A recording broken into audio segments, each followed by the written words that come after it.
नमस्कार. अक्षय खूप खूप शुभेच्छा. अक्षय दिवशी आपण काहीतरी गोड बनवतो आणि आपल्या नैवेद्य देतो. तर आमच्याकडे आम्हाला आणि गोड केली जाते नैवेद्यासाठी.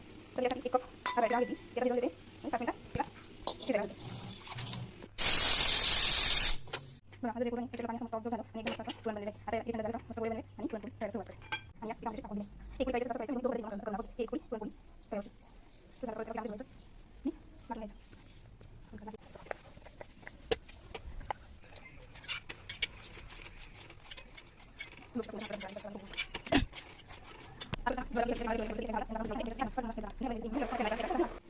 नमस्कार. अक्षय तृतीयाच्या खूप खूप शुभेच्छा. अक्षय तृतीयाच्या दिवशी आपण काहीतरी गोड बनवतो आणि आपल्या पूर्वजांना नैवेद्य देतो. तर आमच्याकडे आंबारस आणि पुरणपोळी केली जाते अक्षय तृतीयाला नैवेद्यासाठी.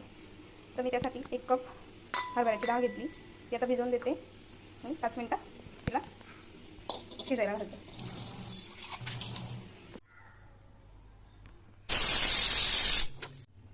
पुरण गरम करत असताना विलायची पावडर नाही तर वेलदोड्याची पावडर टाकायची. त्याच्याने पुरणाला मस्त स्वादिष्ट होऊन जातं आणि खायला एकदम मस्त लागतं.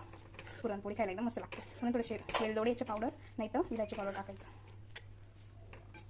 बघा माझं जे पुरण आहे त्याच्यातलं पाणी असं मस्त ऑब्झर्व झालं आणि एकदम मस्त असं पुरण बनलेलं आहे. आता याला हे थंड झालं का मस्त गोळे बनवेल आणि पुरणपोळी करायला सुरुवात करेल. हे बघा आता पीठ भिजून घेते. मीठ टाकायचं थोडं. पीठ भिजताना थोडी हळद टाकायची. हळद याच्यासाठी टाकायची पुरणपोळीला असा मस्त कलर येतो. हळद तुम्ही नाही पण टाकली तरी चालेल, पण मला आवडतं म्हणून मी टाकते. तुम्ही बघू शकता माझं पीठ मळून झालेलं आहे.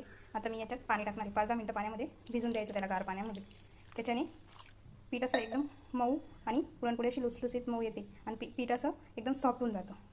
तुम्ही बघू शकता पीठ माझं मळून झालेलं आहे. आता मी त्याला 5-10 मिनटं पाण्यात टाकून देते. त्याच्याने पीठ असं सॉफ्ट होऊन जातं आणि पुरणपोळी अशी मऊ लुसलुसीत येते. तुम्ही बघू शकता आता मी हा पाण्यातून गोळा काढून घेते आणि थोडंसं तेल टाकायचं आणि त्याला परत आपण भिजून घ्यायचं. त्याला परत तेलामध्ये मळून घ्यायचं.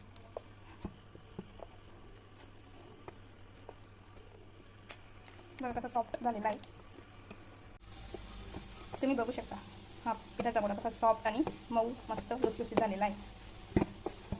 तुम्ही बघू शकता हा पिठाचा गोळा कसा सॉफ्ट आणि मस्त लुसलुसीत झालेला आहे. आणि या पिठामध्ये असे टाकून दिले.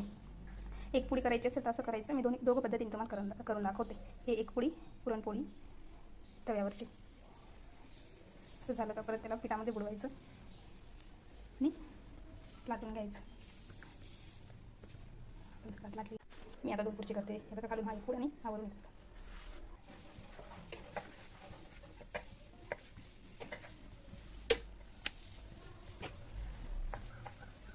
तुम्ही बघू शकता माझी तव्यावरची पुरणपोळी अशी पातळ आणि मस्त गोलाकार आकारामध्ये लागलेली. आता मी तव्यात टाकते.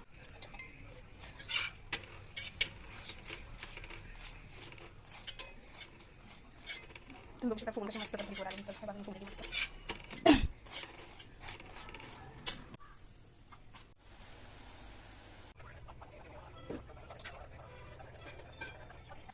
तुम्ही बघू शकता स्वयंपाक रेडी आहे.